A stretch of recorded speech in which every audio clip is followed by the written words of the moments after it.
I get it. I watched the commercial. I found it funny. I didn't think it was offensive, really. But I can see why some people found it annoying and rude. Wow. Hello and welcome to the Abroad in Japan podcast. Probably the best way of learning about life in Japan without actually being in Japan. I'm your host, Chris Broad. We're joined as always by England's top Japan enthusiast, Mr. Pete Donaldson himself. Pete, how the devil are you doing? What's going on?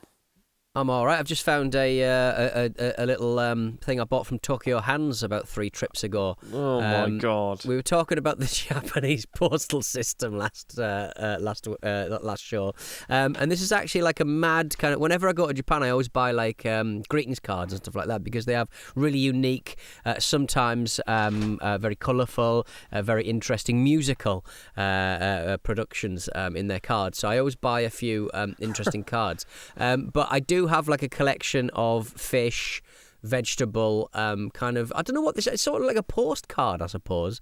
But Tokyo Hands always does a very a pretty good line in interesting greetings cards. And this is like a fish head for those of you not watching on YouTube.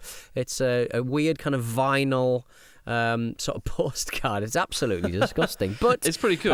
It's been in my possession for about 3 years, and I've had no cause to use it. You've got a fish head as well. Yeah, we both got our fish heads. Yours is a little bit more girthy. Yours would cost a bit more money to send via post, but God, it looks real. Yeah, this is like a plastic food, right? And it's in the studio. You might have seen it during the original tour. American Pete picked it up and sang "Wonderful World" with it. I see skies of blue. It was really quite fucked up, but it's cool. I love this. It's pretty graphic. I like the. I like that the innards look a little bit like a fleshlight. So don't you be tempted. Don't you be tempted, Christopher. Oh God! What a perverse image that would be. Oh, you got the tail as well. Oh, yes. What happened to the body? What happened? Who gets the body? It's chopped up. It's behind me. It's chopped up in the sushi part of the set. Yeah, lovely stuff. Dead fish, awful. But Dead fish, how are you other than that? I'm good. Just got back from Madeira, Chris. You lucky bastard. If you've never been to Madeira, I heartily recommend it. What a gosh darn island that is. And it's Full in the fun and games. West of Portugal in the Atlantic, right? Very beautiful place. Yeah, it's just It's just near Tenerife and near Africa. But yeah, Portuguese, very, very hilly, as you can imagine. It's where Cristiano Ronaldo comes from, the footballer, the much maligned, weirdly, one of the most talented footballers who ever lived and still a dickhead. It's amazing. He still manages to excel in appearing like a bit of a dick. It was really, really good. There's this bit where you take a cable car up to the hill. And I think back in the day they used to use these kind of like, is it rattan furniture? Is that what you call it? It's like a straw kind of furniture sort of settee sort of thing. Anyway, they used to transport goods from the top of the mountain to the bottom of the mountain to the coast, using these kind of like little chairs, and these people used to sort of skid down the hill. I've seen that. Yeah. So now it's video, I think. Yeah. So now it's so you just sit in them and it's just like a little kind of sofa on skates, and you get these 2 blocks and they skate down the down the hill, and then they jump in a taxi, get to the top, and then they just do it over and over again. It's really good stuff. I saw it. Yeah, I saw that in a Tom Scott video. It's pretty entertaining. The Portuguese equivalent of a rickshaw.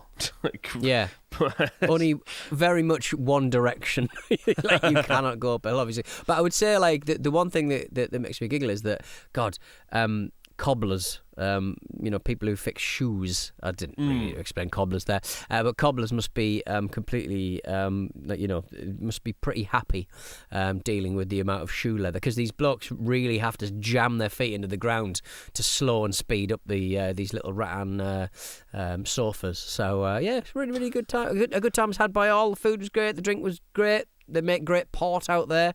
Oh man, big fan. You lucky devil on your European travels. 1 week Bosnia, the next week Madeira. I wasn't in Bosnia. You went to Bosnia, didn't you, the other day? Oh yeah. Well, not the other day. I was saying no. I didn't go to Bosnia. I went to Serbia. Belgrade. Serbia. I went to Belgrade. Serbia. Oh, right. Near enough. Near enough. All the beers. All the same Slavia. Where have I been that's good recently? I went to Yokohama, Chinatown, with the Cup Noodle Museum. Woohoo. To be fair, it was quite fun. You get to make your own cup noodles. I say make Hang on, your own cup noodles. So I mean, let's pump the brakes here. You get to make your own pot noodle, which is something that I presume you can do anywhere. Like cup noodle, Pete. Do you add in noodle. your different flavors, cup noodles? You put in your different flavors that you like. Is that how that works? Yeah, you get like a cup. You put the noodles in. You get to just basically choose the flavors. There's not much to it really, and you get to. Most of the time is spent. You go into this big room and people are just decorating their cup noodle cup, and I was like, "This is boring. This is not what I'm about. I do find this. a lot of like Japanese kind of tourist trap stuff in any town that you go for and you can go and paint something. Like it's always like you can paint a bit of crockery or an egg or it's like I'm all right for painting, to be honest. I'll do that in my own time, and they do anywhere you go. You can go to any town in Japan and paint something, a cup. I got the cup noodle. I literally just wrote a broad noodle on it, and that was it. It took like 10 seconds. Meanwhile, Nice. the people around me were like fucking eBay. doing like Monet level artwork on it, spending 25 minutes, half an hour, and I was like, okay, I'm done. And the staff like dragged me off to go and put the various toppings in it, and I got like some cheese, I don't know if you've had cup noodle, but the meat in it, right? It's not actual meat. It's rather ominously called mystery meat. And I got mystery meat. They put in shouldn't it. be saying that. I mean, the PR should not have. I'm sure that's not an official cup noodle term, is it? Mystery meat. What? Mystery meat. I think it's beef gone. I don't know. It's beef, but it's very cult-like. I'm trying to remember the name of the guy that started cup noodles. What is his name? He's like quite a famous guy. And Jonathan Noodle. Yeah, that's it. Momofuku Ando.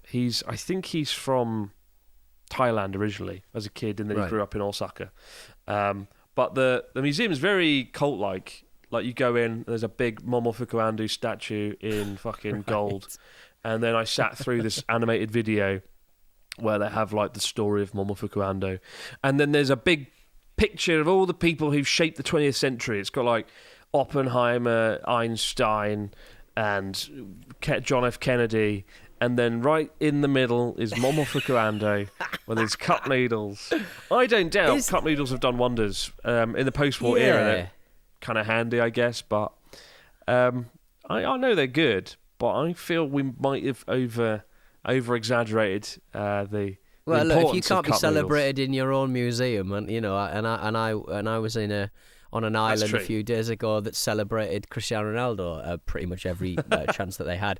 But it probably was quite revolutionary to have a dried noodle, to have that sort of process to dry a noodle out. I mean, it must have been like, what is happening here? This is absolutely wild. These can stay on the shelf forever. I think, I just love the way they did the story. It was like, Momofuku realised he wanted to help the people. And, he didn't. He just made some bloody noodles and stuck it on his shelf and made a load of money. What they don't really dig into is how he like got done for tax evasion or something. His first business, he like didn't pay tax. Sorry, I can't find my accounts. I dried them out. They're so dry. They're so brittle. I can't file them. Oh. Add water. But they're like he wanted to help. He saw like people eating ramen after World War II, and people seemed to be happy, and he was like, I wanted to recapture the smiles of the people and find a way to make noodles and all this nonsense. And then he realised I think he watched his wife make some tempura, flash frying, and he was like, wait a minute, if we get some noodles, we basically flash fry them, and then all we have to do is add water later. Bang, we've got noodles. The water rehydrates them. Job done. And then he went to America and he was trying to sell it to Americans, and they're a bit like, it's rubbish, because it was just like a lump of like hard noodles originally in a bag. A cake, yeah. Yeah, and they went to America, and he saw like there's an animated video. There's an animated video, and it's ridiculous. It's not in English. If you go there, there's no English, but it's still worth watching. It's quite well animated, and it's like, Ando-san went to America, and they've just got a shot of a street and a very fat man eating a very big burger under the American flag, and it's like just their image of America. And then he like spots someone having some food out of a cup, and he's like, "That's it, cups, isn't it?" And from there, off he went. Cup noodle, job done. And he made loads He's of money and retconned lived that, happily hasn't ever he? after. He's retconned that. I was trying to find a way to make a new kind of cement. Oh God. I would say did you have like your cup noodle? And you know, like when people go to restaurants or fast food places, they have like different. You have the root beer and you have the lemonade and you have and people just do a little bit of each. Did you do that with a little bit of each with every little powder that you could put in there until it was MSG-tastic? No, unfortunately not. I think you only get to try the original flavour, and then you get to modify that. Oh, that's a lie. No, I think you get to choose if it's seafood, if it's curry, if it's the original flavour noodles. So you do get to choose the flavour, like 1 of 4. Could you put your own secret powder in there? Like Donaldson's cocaine special, yeah, just a little dazzle of MDMA. Whoa, I'm having such a lovely time. Cup noodle. Momofuku I'm in love with everyone in this Cup Noodle Museum. He wouldn't approve. But No. I made a mistake. He's from Taiwan when it was under Japanese colonial rule. But really interesting story overall, how he did it. And he passed away aged 96, which is quite impressive for a man. He created what might be the world's most unhealthy food product. But good for him. Cup noodles helped a lot of people through a lot of difficult times, including me at university. I'm no exception, so lifesaver. We got a story this week from Dwayne, who says, "Good day, Celestial, Chris and Photon Pete. Myself and my 2 best mates, Mitchell and Jordan, visited Japan for the first time in February 2023. We'd flown directly from Australia and landed safely after our 10-hour flight. I hate Australians because they don't get jet lagged when they come to Japan. No, they fly straight up. It's like, God damn it, that's not fair. Lovely. That's cheating. As I completed the most research and organised the trip, I was in charge of getting us to the hotel in Ginza, Chuo City so we could pass out and wake up fresh for the next day. We'd successfully managed to grab our pocket Wi-Fi, Suica card, and take the monorail from Haneda Airport, transfer to the Asakusa line. Upon reaching Takaracho Station, trusty Google Maps advised us to take exit 3. Oh no, not exit 3. And wanting to get lost in a country that doesn't speak our native language of Dr. Jelly, I ushered my boys to follow me. Arriving at exit 3, we were met with an absolutely tragic view of what seemed to be never-ending stairs. Between the 3 of us, we had 5 bags and forced ourselves to climb the never-ending mountain of stairs.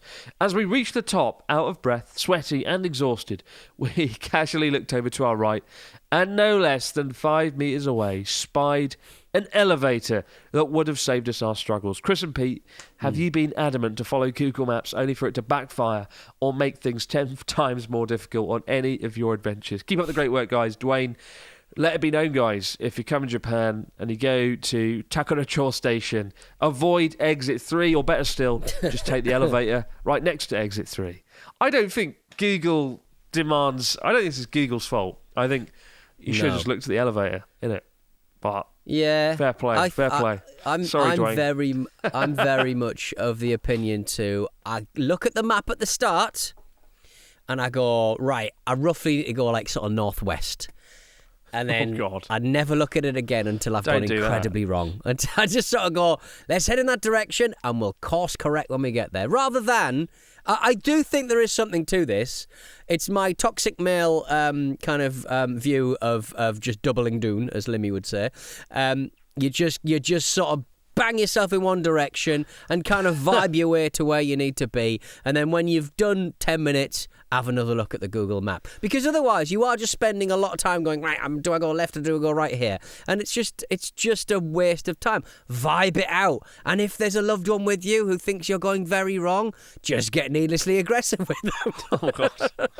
You are part of the problem, Pete, especially with your... I am part of the problem. I'm an absolute nightmare to be with. Yeah. Oh, head northwest. Yeah. Whenever I go anywhere with Connor, he navigates. He doesn't say left or right. He'll be like, we'll hit a T-junction. He'll be like, go west, go eastwards, go down. And it's like, just say left or right, like Connor. A graphic adventure. Why can't we do it? Yeah. Why can't it just... Hidari, Miggy. But Google Maps... I remember Google Maps is really dangerous in Japan and the countryside because Japan has a lot of tiny roads that go across massive mountain ranges with nothing. And they're built there to maintain like cables and electricity and all sort of pylons going across the mountains. I remember one time I was in Akita with Charlotte going somewhere, and it was like Google was like, "Oh, there's a secret road that goes through the mountains rather than around it, and it'll save you half an hour." We started going down it, and we drove down it for, probably 25 minutes, and the road got narrower and narrower.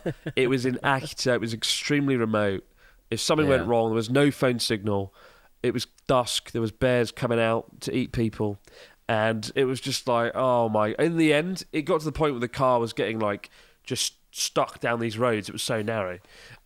Clearly built for a K car or something.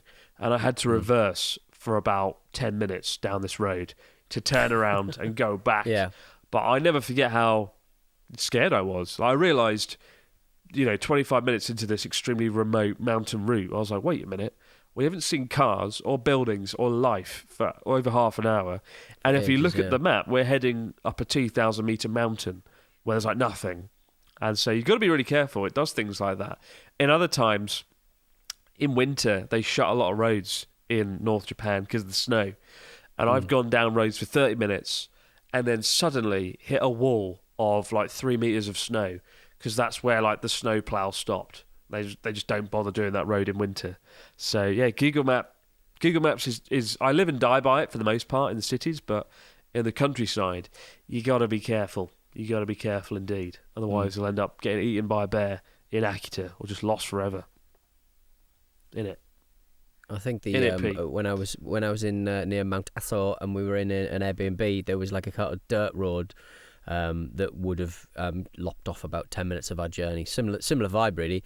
It just became quite apparent quite quickly that even my tiny little rental car wasn't going to get down there. The rocks were like pinging off the underside of the car. It was just really unsafe, and there was like a beck on each side. It was my partner finds my driving quite stressful at the best of times. And I think and I think she'd hit her limit, let's say. I find your driving stressful. But it's good. Yeah, those are the times to be careful in Japan. Don't worry, for the most part. Tokyo, never had a problem with it. I've certainly never had problems with Exit 3 at Takaracho Station. No. I want to go there now and find out how bad these stairs really are. I'm just not going to be in that station for such a long time. But like, Exit 3 is just stressing me out. I'm going to be dreaming about Exit 3. Exit 3. Oh God. Oh, well, Lord. Speaking of exit, will Hilton make an exit out of Japan after the hatred they've got for their latest commercial? You're not getting away with that. You're not getting away with that. I could be a radio DJ. Look at me go. Chris, there is a new Hilton commercial on your screens. Well, has been on your screens, and then it got taken down swiftly. Contrasting its hotel's flexible customer service with supposedly inflexible traditional Japanese ryokan.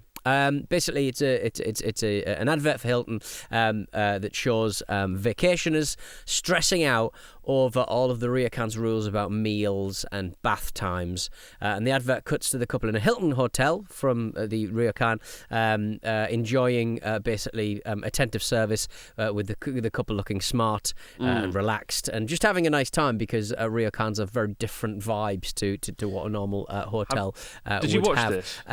I did watch this because I agree with everything it says. Yeah, so it's actually quite hard to find this commercial now. I think it's on Twitter or X or the bloody hell it's called these days.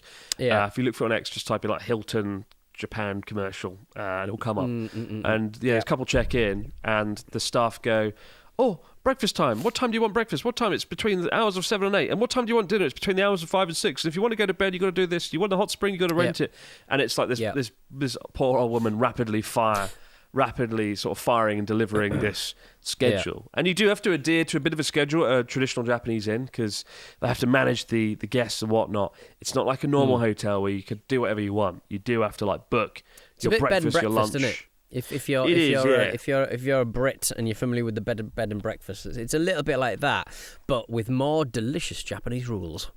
Absolutely, and I get it. I watched the commercial. I found it funny. I didn't think it was offensive, really, but I can see why some people found it annoying and rude, because it contrasts this poor old woman like listing off the times you've got to, and like the camera like pans to the couple and they're just like standing there clutching their luggage looking dead because they've just come out of exit 3, and they're like, we just want to check in and have a nice time, but they can't because they're having this kind of like dialogue thrown at them.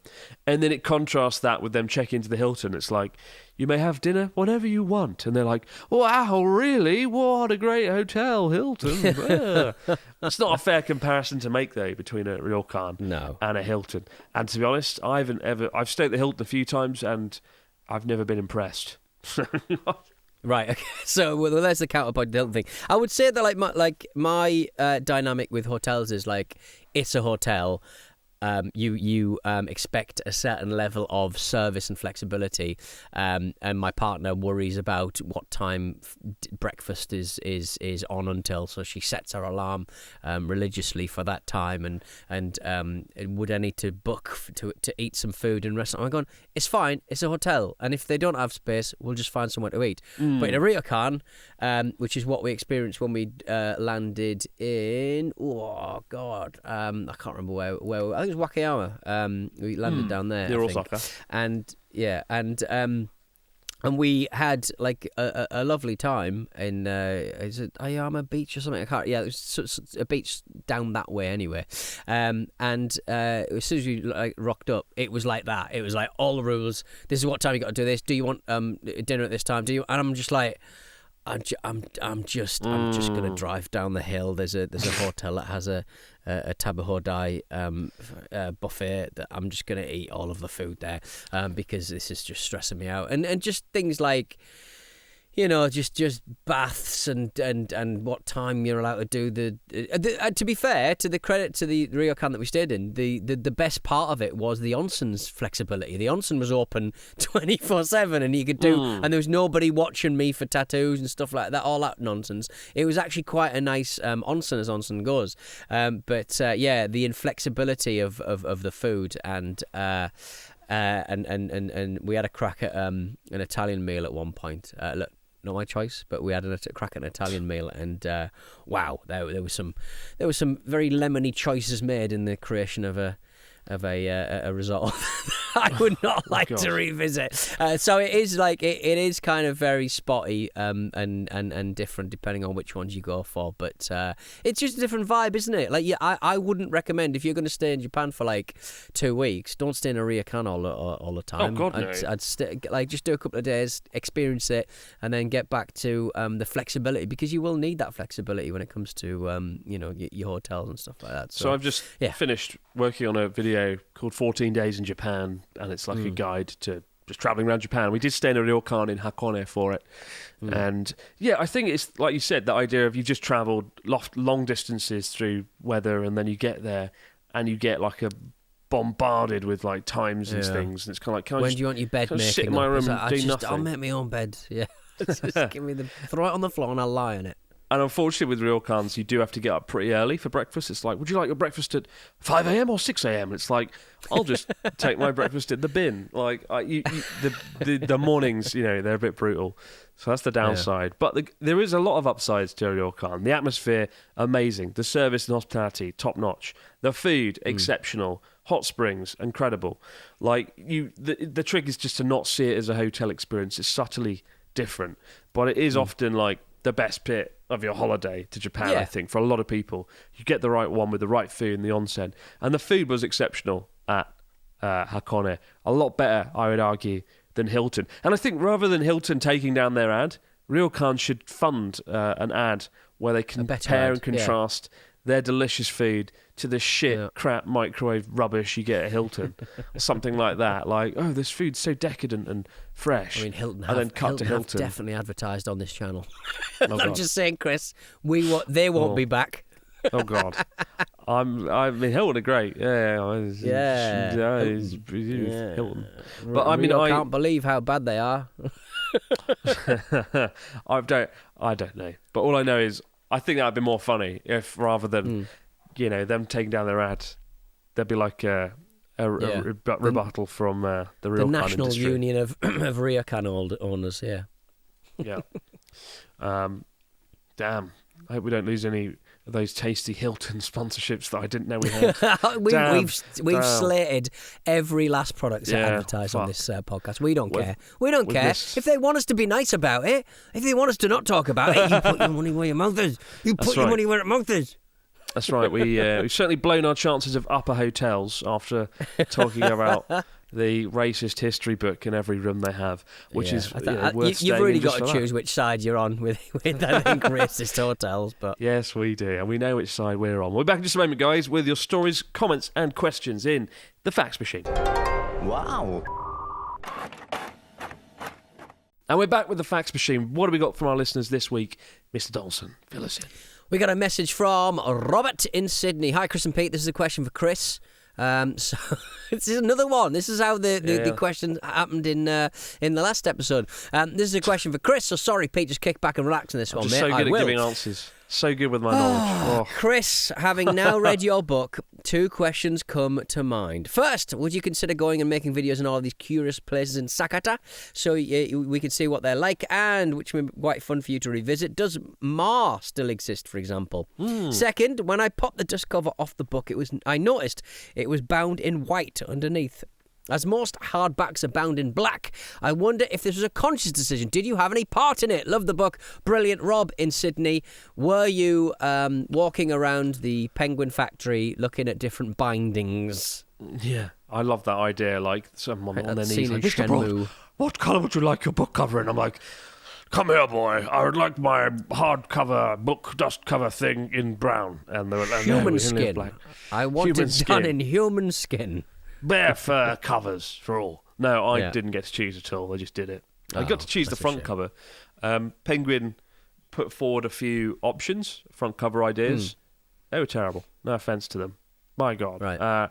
But luckily, a friend of mine who's an excellent artist, Matt, the illustrator, I met Matt like 5 years ago, and I was like, if I ever do a book, you're the man. And he was like, I'm the man. And then 5 years later, I dropped him a message. I was like, the time is now. And he just finished his Stephen King book covers, so it was kind of cool. From Stephen King to Abroad in Japan, what a massive step down. I'm glad you treat Penguin with the same disrespect that you treat me when I try and do the artwork for the YouTube channel. Penguin are brilliant. Peter, this is shit. You've done another absolute shitter. I don't know. Bloody YouTube, innit? It's all magic. Penguin are very nice. They're very good. Honestly, working with Penguin's been a real joy. But I just get the book covers you want. That's the important thing. And to be fair to Penguin, when I was like, I don't want that book cover, I want this book cover, they were like, oh yeah, sure, go whatever you want, mate. And so that was good. As for the places in Sakata featured in the book, they do still exist. Yeah, most of them still exist. Like Ma is still there. It's called Riru now, R-I-R-U. Really annoying name, like Rire or something. Should have just stuck with Ma. A lot bloody easier. But I'd love to go to Sakata and film them. I love Sakata. Sakata is such an underwhelming town if you pass through it. It's kind of like the worst, most run-down city in Japan, but it still looks nice. Everyone's amazing, and the food and scenery are jaw-dropping. So, love a bit of Sakata. You've been there, Pete. You liked it, right? Got on well with I loved it. I thought it was really chill. It was so quiet. It was just like, imagine a place where nobody is there. Like, it's like an absolute ghost town.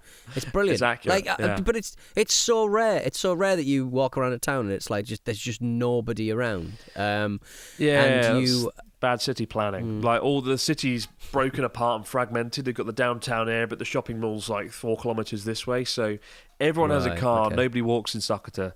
And it doesn't feel like a conventional Japanese city as a result, where most people are like on bikes or walking. That's the biggest downside. Poor city planning. There was a big fire in the 1970s at the cinema. It burned down the entire town. And then the person they hired to redo the town clearly didn't do a very good job, unfortunately. Too bad. Poor guy. But taking it out on everyone today, aren't I? Take out city planners, Hilton. The man who rebuilt a town after a fire. God. Talk about kicking a while down. I know, right? Honestly. All on fire. Well, we got a story from Jim, or a question. Hello, Chris and Pete. I'm an Australian Japanophile in London. I was lucky enough to be at the Abroad in Japan Christmas party in London last year. It was great to meet you guys, and Charla, and Natsuki, Ian. My wife and I have... Thanks for coming, Jim. Hope you had fun. My wife and I finally have a trip to Japan booked for April 20... 24. We're doing a 13-day tour that includes Tokyo, Nagano, Hakone, Kyoto, Osaka, and a few days in Tokyo, respectively. My question is, I would like to get myself a GoPro or a similar camera to document the trip. With 3 days in Tokyo before the tour starts, do you think I would be able to buy one there in Tokyo or get it in London before I go? My understanding is that electronics can be cheaper in Japan. Any recommendations? Highly appreciated. Best regards, Jim. Yes, electronics are generally cheaper in Japan. I don't know the science behind it. Something to do with the currency, the way the currency goes, I guess. I mean, I've just bought some MacBook Pros here for the Journey Across Japan project, and they were a lot cheaper than back home. So I would consider getting a GoPro here, to be honest. And the good thing about GoPro in particular is you can change the language on it right away, so it won't be all in Japanese and you won't get confused. So, yeah, buy it here. Akihabara. Go to Yodobashi Camera. Yeah. I mean, you do. I mean, I would research how to use the camera first because you don't want to waste some of your holiday dicking about with the camera. It is true. Great stuff. Yeah, get it. Go for it. Have a bloody good holiday above all, Jim. All the best. And one last question from Lake Fires, who says, hello, Chris and Pete. I was curious if Chris had any interest in the World Rally Championship in Japan. No, I don't. I'm sure it's awesome and fun, but I am rubbish at sports and I don't watch anything, and I'm the least fun person. Whether it's football, sports, rugby, I'm not the guy. That's where Pete Donaldson comes in. Pete, do you want to see the World Rally Championship? It's probably quite fun, to be honest. I mean, it does look like a lot of fun. It always looks like, because, I mean, we all remember the late Colin McRae's rally on the old PlayStation. I'm sure anybody who enjoys a bit of rally, they get very Ridge Racer was where it was at. Ridge Racer. But whereabouts is it going to be actually taking place? Oh, it's the mountain regions of Aichi and Gifu. That nice. Sounds like the thing about Japan is car culture is so huge. I imagine there's an absolutely ravenous group of people heading down to watch that taking place. Very ravenous, but and presumably quite a lot of snow as well. Well, I think the massively popular manga series Initial D. A lot of that was set in Gifu and Aichi, I think, in those mountains, so I can see why they do that. Right. Actually, I did do drifting recently with YouTube sensation Ludwig over on his channel. If you want to see me drift, I think I did all right, given I'd had no sleep the night before, and I only had 1 hour to learn. I did get to skid around. I did do... I think I was able to drift around a corner, so that was kind of fun. But you can check that out on Ludwig's channel. It was a lot of fun. I'd definitely be keen to do it again. I don't know much about Ludwig, but I did watch his a YouTube clip of his mum exposing his real name, which amused me very much. It's just like, Mum, stop it! What's his real name then? Isn't it Ludwig? I'm not telling you. I'm not telling you. What? I'm not outing him again. I'm just saying. Let me just say, Chris. Maybe you know a few more Pete's than you realise. What? He's not actually called Pete, is he? He's not called Pete. I think he might be called Pete. I think his mother exposed him. His French mum. Later. Wow. Yeah, Jesus. have a look. Figure it out. Yeah, It's out there. I mean, Wikipedia? I'm not outing someone. I mean, literally. Doxing his name. His mum did Shocking. it. His mum doxed him on air, which amused me. Jesus. Terribly. And you've Terribly. propagated it. Dear, oh dear. We'll go and check out on Ludwig. Keep the stories, questions, comments coming in to Born Japan Podcast at gmail.com. We'll be back, guys, later in the week. But for now, no matter where you might be, out there in the big wide world, have yourself a great few days, and we'll see you right back here to do it all over again on the Born Japan Podcast. Bye for now.